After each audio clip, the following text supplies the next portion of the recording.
This is American Beauty, a podcast about the difficult but beautiful work of democracy in our moment. I'm Joanna Brooks. If you feel like something is at stake right now, something much deeper than winning and losing elections, you're not alone. Democracy is about how we live, talk, think, and fight with each other. It's everyday work, and a lot of it is done by women. This podcast amplifies the voices of women like you who are doing the work now, and the voices of women experts who can help us see more clearly and get grounded for the work that lies ahead. Episode 5. I'm afraid the American dream is out of reach, especially when I think about student loan debt. Part 2.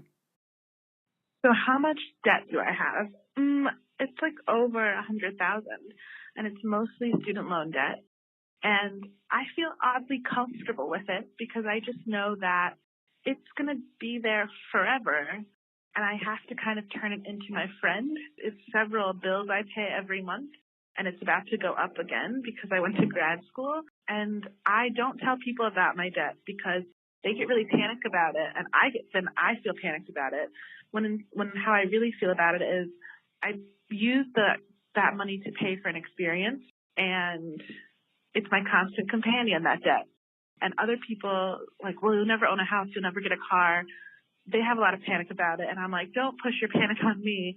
I'm managing it. I'm not always managing it well. Sometimes I miss payments. It kind of is what it is. In part 1 of this episode, I talked to Nicole, brilliant, resourceful 20-something, first in her family to go to college, now the holder of a postdoctoral fellowship at an elite university, and the holder of about $140,000 in debt. I thought that psychologists make more money than what they make at 13. That's not unusual for someone in her situation or her stage of life. 44 million Americans hold $1.5 trillion with a T in student loan debt. And this unprecedented debt burden is starting to impact the way younger Americans think about their lives and their future. It hasn't always been this way. Professor Lynn Itagaki is a member of the English faculty at the University of Missouri. She writes about race, finance, and structures of opportunity. And according to Professor Itagaki, our national debt profile started changing when states started changing the way they spent money, especially on public higher education. Federal governments and state legislatures have been pulling money away from public institutions. It pushes debt onto students and their families. So when the state makes budget cuts, it means that more costs, more debt, things that the state might have paid for out of a collective debt, like a bond issue or just even out of taxes, are now being transferred. That weight is transferred onto middle class, working class families, especially families of color. Absolutely. How are they making up the difference? And It really is becoming private partnerships, like with Coca-Cola, selling Coca-Cola on campus and things like that. But largely, it's student loan debt. State funding for higher education has dropped by 50% since 1981. 50%. It's dropped by 23% just in the last decade. And costs the state no longer covers have been passed on to students. Back in the day, say in the 90s, a student could get out of college with a median debt of $12,000. Today, the median debt burden has tripled to $33,000. And not only did the government back away from funding higher education, it backed out of the student loan business. How do you entice private lenders, financial institutions, for-profit financial institutions to lend to students who make very little income, have no assets, except for what their parents might have? Answer: allow lenders to charge origination, processing, and servicing fees, and to collect compound interest not only on the loan amount, but on the fees as well. Every dollar in principal, fees, and compound interest is a dollar that doesn't go towards saving, whether for emergencies or for the future. What's happening here is that you're seeing a kind of wealth creation delay on the part, because they are forced to pay this, and because of the pullback of the federal and state governments to provide education at a lower cost. The Dodd-Frank Act of 2010 tried to require more responsible lending practices, but it certainly did not go so far as to change the student loan market or to restore the wealth wiped out in the housing bubble. And so long as interest rates stayed low, as they did after the Great Recession, American consumer debt, packaged into securities, looked like a really good place for investors to make their money. That means financial institutions have all the incentive to continue business as usual. No corrections, lots of loans, lots of debt. And this gives us a whole new version of the American story. So there's this old narrative, a heterosexual couple, right? A family, a man, a woman, they can take on state-supported debt to pay for a public education, which is already fairly affordable, right? And then they can also take on sort of state-supported, state-guaranteed debt to make a timely investment in a home. And they'll actually pay these debts off in a managed way and end up somehow at the end of it with a pension and a home that's paid off. And debt was just an instrument you used to get to the next place, right? How have our narratives changed? I don't think we're telling this story to ourselves quite honestly yet, but the new narrative sounds more like what? Well, if you're going to go to college, you're going to be paying that debt off for a very, very long time. And if you go on for more education, whether it's a professional degree or whether it's other forms of graduate school, that you're going to pay until you're dead. What we're really seeing is the steady erosion of the middle class. Mm-hmm. And what you're talking about in terms of like debt payoff, right? That the middle class was when it's relatively stable is reliable. They're reliable debtors, right? Yeah. And that they'll pay things off and move forward in their kind of income and wealth trajectory, so that they can pass on some money. Right. In what's, called in stodgy language, intergenerational wealth transfer, that they can pass on a kind of nest egg to their children, mm-hmm. or during their lifetimes, help with a down payment, help with cars, right. help with a college education for their children. So these kind of markers of middle class life, where you can see your children go to college without massive amounts of debt until they die with their boots on kind of thing, mm-hmm. That kind of American dream for the middle class is faltering drastically. And that we're seeing even more instability since even the Dodd-Frank Act, or even since the measures that were tried to stabilize the economy after the Great Recession in 2007, 2009. That's a huge shift. There's a divergence between the stories that are being told to people in debt, right? Sort of the Dave Ramsey, hey, stop buying crap and, take on a second job and you'll pay it off. There's a divergence between that sort of old bootstrap individual, do the right thing narrative, between the narrative people are actually living, which is you're going to be, as you say, reliably liable as a mm-hmm. debtor, and private institutions will make money off of you, will make money off of keeping you in debt because the government has stopped playing that role of facilitating education and housing in some places.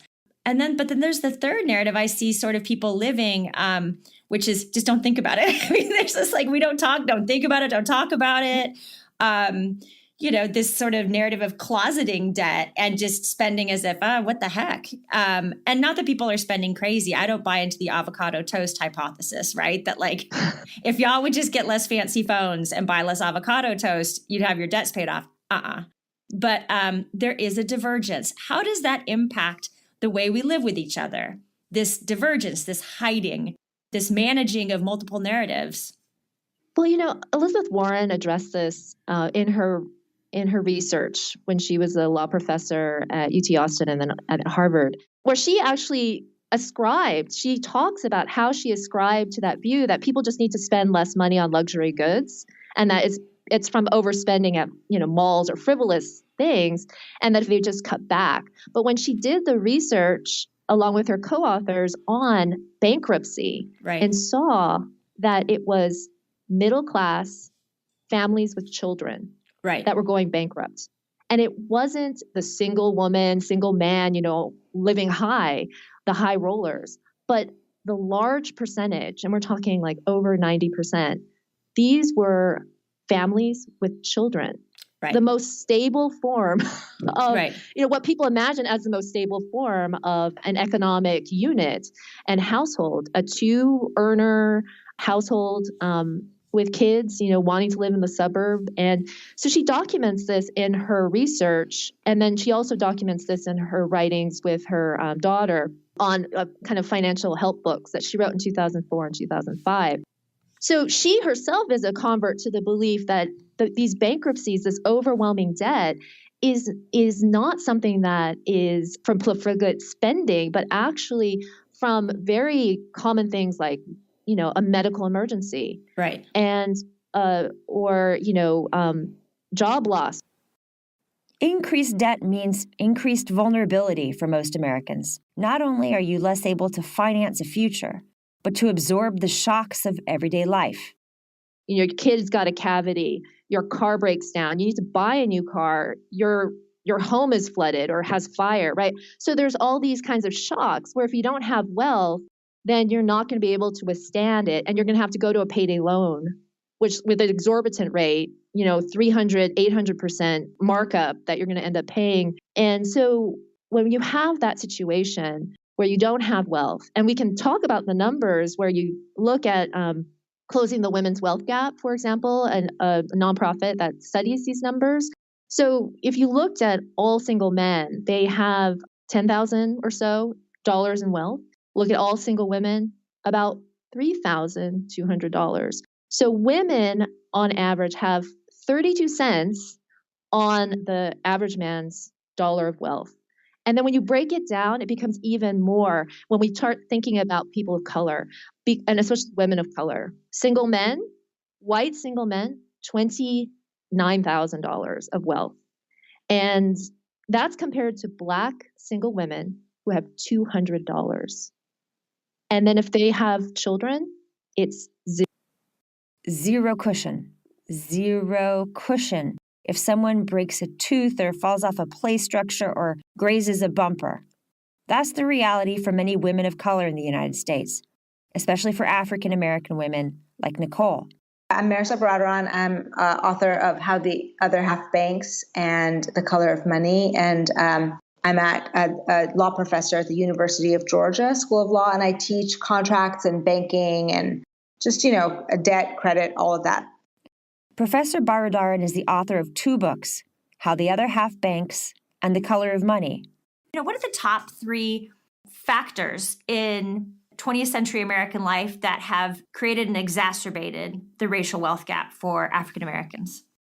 I mean, one of the stats that I start my book off with is to say that, in 1865, when the slaves were emancipated, they had, they controlled about 0.5% of the nation's wealth, which, should surprise nobody. They were not allowed to own property before then. 150 years or more later, the Black population owns about 1%. So that number has hardly budged. And the reason is explicit racialized, racist policies of the federal government. So, in the first century, it was sharecropping, Jim Crow, explicitly designed to keep Black folks who had just sort of escaped slavery doing the exact same thing as they were doing in slavery, which is growing cotton. So it was a sharecropping, Jim Crow, Black codes, which didn't allow them to participate in other markets besides cotton growing.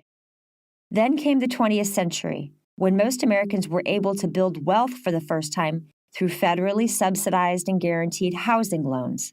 But racially discriminatory federal lending policies excluded African American families in racially segregated neighborhoods. The federal government determined what neighborhoods were too risky to lend into. And so they would come in with their assessors and they would make maps across the country. And so they would say, okay, this neighborhood you can lend. And so the banks could lend there with the government guaranteeing the mortgage.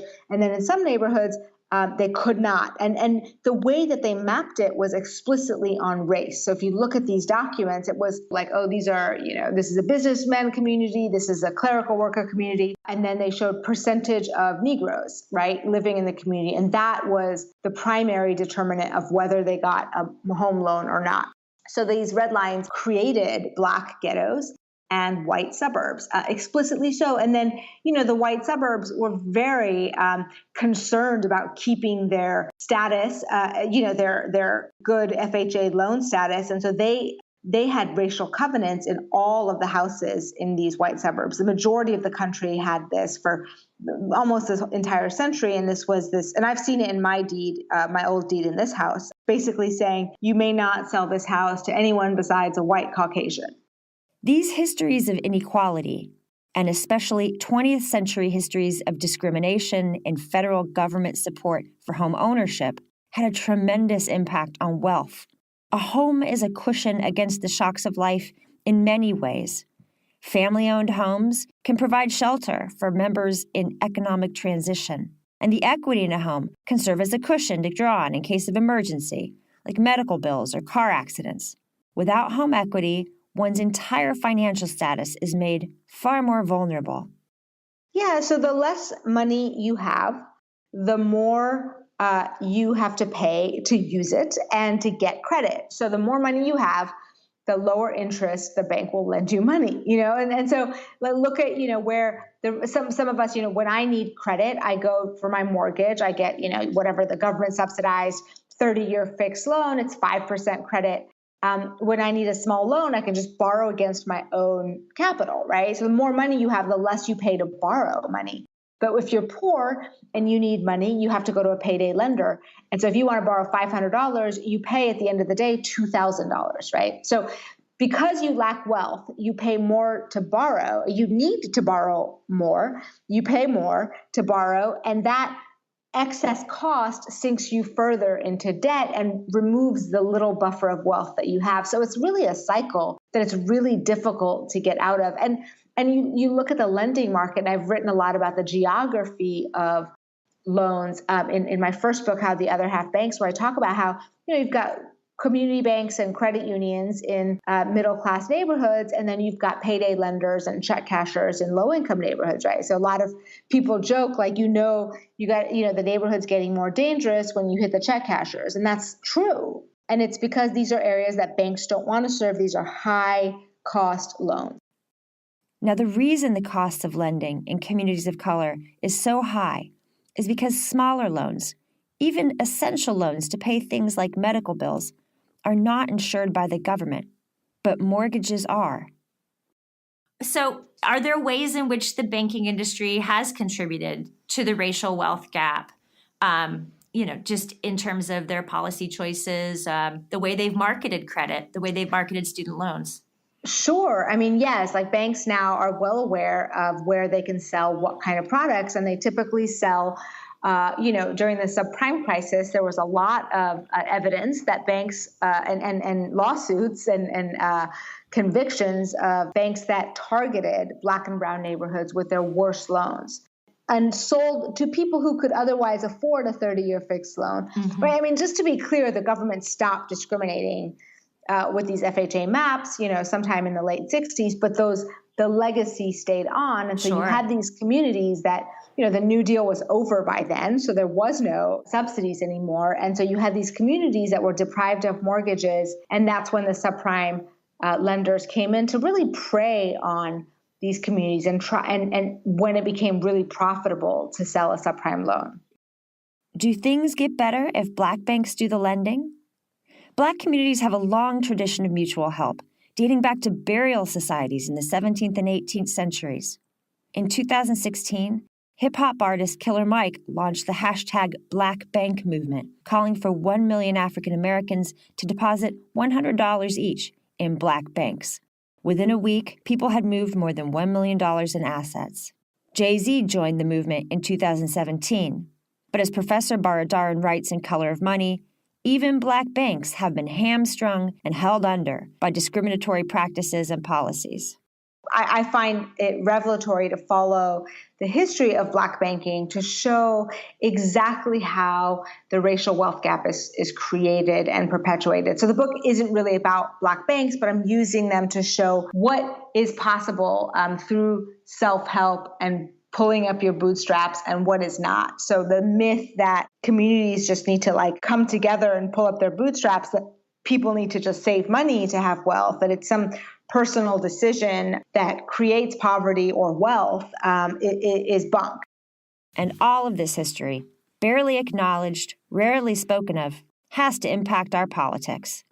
a lot of people internalize it, and there's a lot of shame around money and debt and poverty, but specifically debt, because you do have the Dave Ramsey saying, you're being stupid, save your money. And he's right. Like, that financial advice is right. But a lot of people are not in debt because they made bad decisions. They're in debt because of no mistakes of their own. They have been trying their hardest to scrimp and save every penny, but they just don't make enough money, and they do not have family wealth. And so they need to borrow, and then they get sucked into this hole. So one illustrative example of this is Stacey Abrams, who is running for governor in the state of Georgia. She's an African-American woman, and she comes from, very humble origins. Her parents are both ministers, but they always lived sort of like, paycheck to paycheck, big, Black family, very, church going, savers, but had no money. And so she ends up going to Yale and taking out a bunch of student loans and goes into politics, and has had what most would call, like, she's lived the American dream, like a very minority sort of. Her book is called Minority Leader, and she very much is a minority leader. Turns out, as she's running for governor, they find out that she has $200,000 of debt. And a lot of people say, well, she should be disqualified, because she's got so much debt. And she, does this article, this op-ed in Fortune that says, here's where I got my debt. I had no money. I had to borrow for my student loans. I had to borrow, and I just, I've been working in public service, so I just don't have the money to pay it back. Like, I'm working hard and I'm trying to do it. And she talks about the racial wealth gap, but then sort of at the end, she's like, I know I've made bad decisions, and I need to have financial responsibility. And I was just heartbroken and frustrated at the same time. I felt like there is this public dialogue that forces people to admit guilt and fault when the debt is really no fault of their own. It carries so much weight. It carries so much personal weight and shame. What could the gubernatorial candidate have done to use that as a political moment, just to help turn political discourse? Write her next speech. Yeah, I would love to. But it's funny, after she said that, a couple other Black legislators and policymakers that I follow came out with the same stories as Tashara Jones, who's in St. Louis. She's the St. Louis treasurer. She ran for mayor of that city. Said, I went bankrupt because her mom got cancer, and in trying to help her mom pay for her cancer treatments, she had to declare personal bankruptcy. And she is a phenomenally successful woman. She's the treasurer of the city of St. Louis, very educated, very poised. I've met her many times. She's just wonderful. And I just was struck by, and she didn't do the apologizing, but I think, the way, I don't know if Stacey Abrams can say, look, yes, I have debt and racial wealth gap. Like, I think we demand from our policymakers some contrition and some, admission of guilt. So I don't know if she can change the narrative, but certainly others can speak on their behalf. Like, this is what it means to be Black middle class in America. Right. And to shun her for it or to shame her is so cynical, to say, we have all, a part of white privilege is not having to have that burden of debt, and to not only take that privilege and then to heap shame on Black and brown communities that did not get those subsidies is just a double cynicism.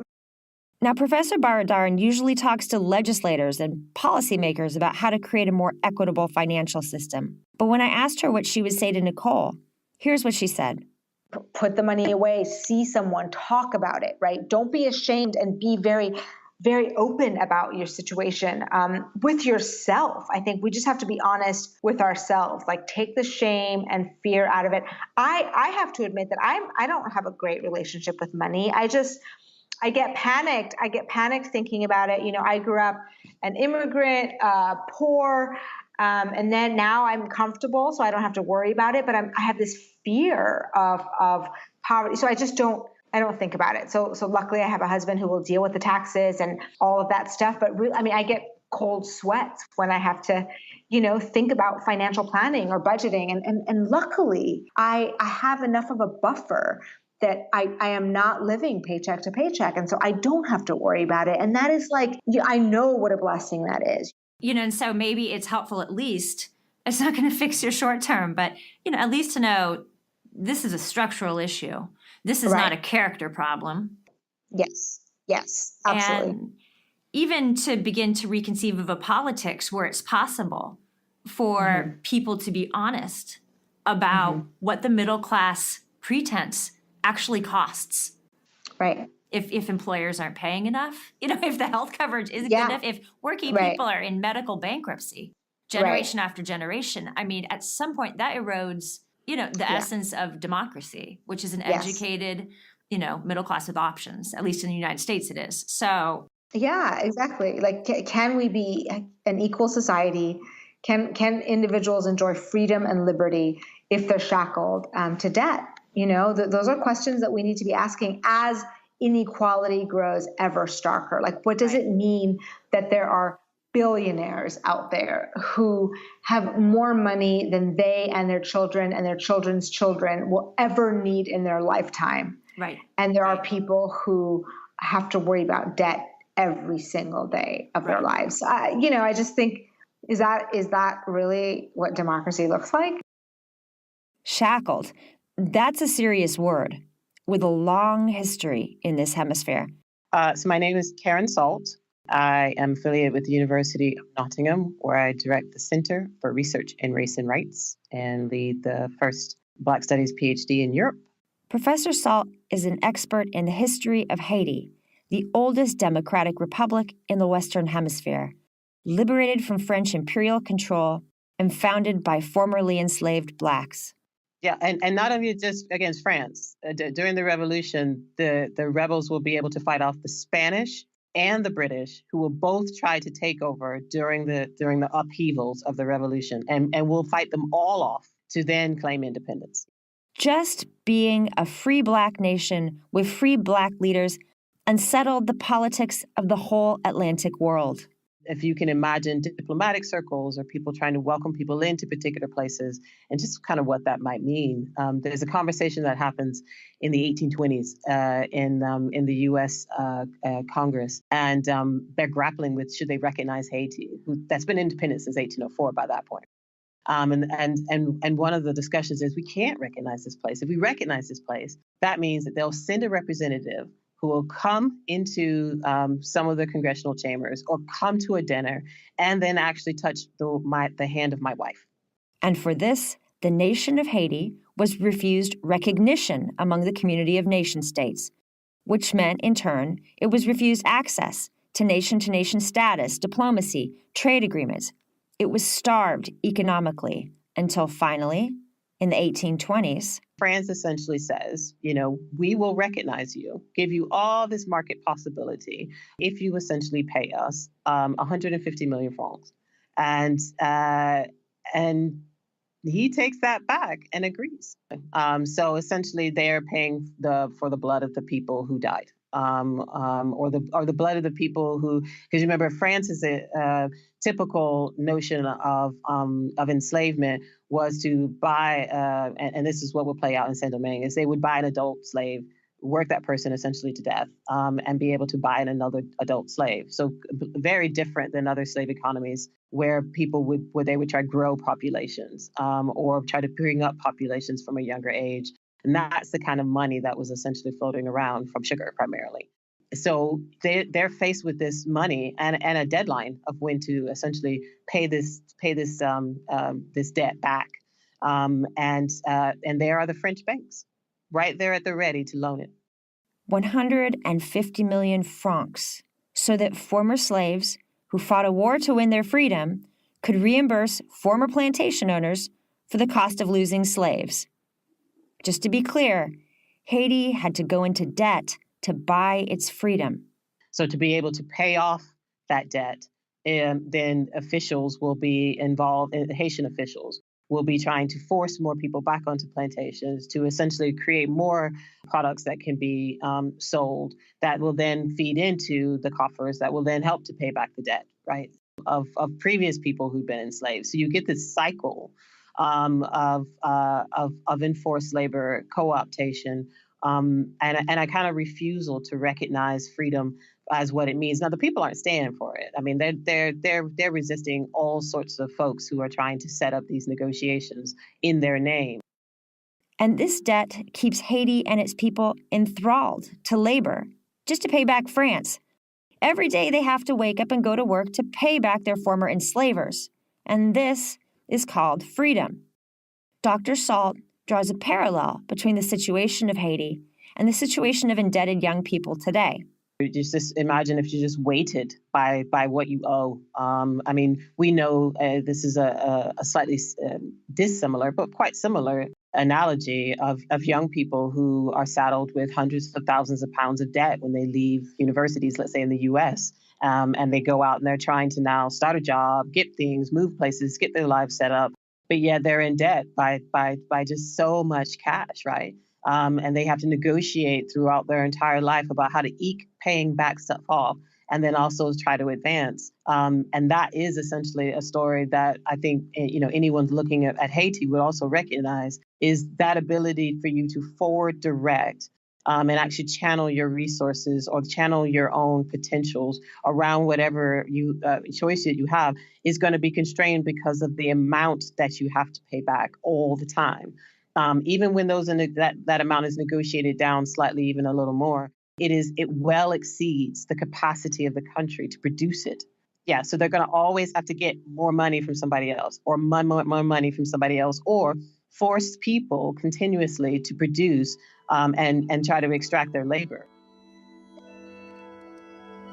And so the modern citizen is the debtor-citizen, the person who, as Professor Itagaki puts it, is reliably liable. Not just someone who lives free, breathes free, cares for others, and participates in the life of the nation, but someone who exchanges their life in order to keep the nation financially solvent and profitable. Your life in work to pay debt is the price of admission to modern citizenship. It's supposed to be empowering what you're supposed to get, right? The opportunities that are supposed to be offered by what the exchange is giving to you is supposed to cause or create this amazing sort of, oh, now we can do X or Y, right? And Derek Walcott's got this brilliant piece called What the Twilight Says that I use a lot. And one of the things that he's really interested in about Twilight, he says that Twilight is this moment after imperialism where you think you're now becoming, right? And you can see that sort of light start to change, and you look around you and it's like, okay, colonialism has now fallen and now this other thing is about to emerge. And the thing that I've been really struck by about a lot of these sort of debt, credit, debt exchange relationships is how much they lock people into existing in twilight, right? They use the potential or the terminology about what is supposed to be on the other side, but yet the terms and the conditions and the set of actual practices that are set up means you are forever locked in that twilight zone, right? We will never be able to get out of that state, no matter, because you are highly dependent on other people to always have to negotiate for you around it, or you're dependent upon the things that they bring in, whether or not it's foreign aid or other sets of tools or other sets of knowledges that they have to come in, and that's your only way of essentially moving forward. But the real freedom that you might have is just not there. So in this place, this trap, this conundrum, this twilight, what does freedom actually look like? According to Dr. Salt, freedom is the capacity to question what is sold as opportunity. Freedom is to be liberated from the illusion that by playing by the rules, you can make it to the other side. And in fact, if you read things from the 19th century, even writing about Haiti, there'll be those who say Haiti is the best burlesque the world has ever seen. It is so absurd. If you imagine if you're identified as absurd, you keep trying to perform sovereignty and you will not get there, right? Not under those terms and conditions. You'll just continue to be written about as something is wrong with you or you are absurd. And I realized actually the very thing that people need to do is question sovereignty. I put the same question to Professor Itagaki. I mean, I think that's where's the story of freedom we tell ourselves as debtors? Is there a story of freedom we can tell ourselves, and not a Pollyanna story, but so much of the wisdom of the American people, and by that I mean diverse American people, has come from artists who have shown us how to live with grace and power in impossible circumstances, right? Or very difficult circumstances. Is there anyone out there, a poet, a writer you can think of that's finding their way through this problem of what does it mean to be in debt? I find with this situation that people definitely have more of a negative outlook, and they just want people to kind of recognize what's going on. So I don't have specifically someone who's going to lead us forward. But that's a good step, recognition. Absolutely. Because, I think you write about in your articles, how carrying privately the fact that so many of us are in debt actually estranges us from one another politically. And we can tell the truth about how it is right now, tell the truth about our lives as debtor citizens, right? I mean, until we start telling a story that reflects reality, we develop a political culture where we hide what we're really worried about. And that's not good for democracy, I think. Also, all the privileges Yep. that did my grandmother take care of me as an unpaid labor, right? Mm-hmm. Was there health care that was through a family insurance plan that I didn't have to, that my family didn't have to pay separately per person, Mm-hmm. right? I mean, there's just so many ways in which the benefits that led to wealth creation are unacknowledged. And then so we just get to an adult stage and we're like, we did it on our own. Which is right. which is, fits in with American individualism and bootstraps and exceptionalism, all that, but is a complete lie. Don't be ashamed. Don't hide. Talk to others about your situation. Think about power, what it really is, who really holds it. Ask hard questions. Recognize that other people are powerful regardless of their credit rating. And start seeing the ways in which relationships and public institutions contribute to wealth and invest in them. We need truer stories about money, debt, wealth creation, wealth preservation. We need to talk more honestly about what we fear and how we spend our lives. Perhaps in this space of thinking and talking, we can find, as Harriet Jacobs, the great American slave narrator, wrote, something akin to freedom. I mean, better support for gender pay equity, public education, and a strong consumer protection bureau. That would help too. But it starts with the way we talk amongst ourselves. Just imagine if everyone wore 2 Post-it notes on their lapel, one with how much money they inherited and one with how much debt they carry. How would that change our political conversations? In part 3, we'll continue this conversation together with Nicole and our experts. Lynn Itagaki's book, Civil Racism, is available from the University of Minnesota Press. Mehrsa Baradaran's Color of Money and How the Other Half Banks are available from Harvard University Press. And Karen Salt's study of Haiti will be out this year from Liverpool University Press. For links and additional content, check out our website, AmericanBeautyPodcast.org.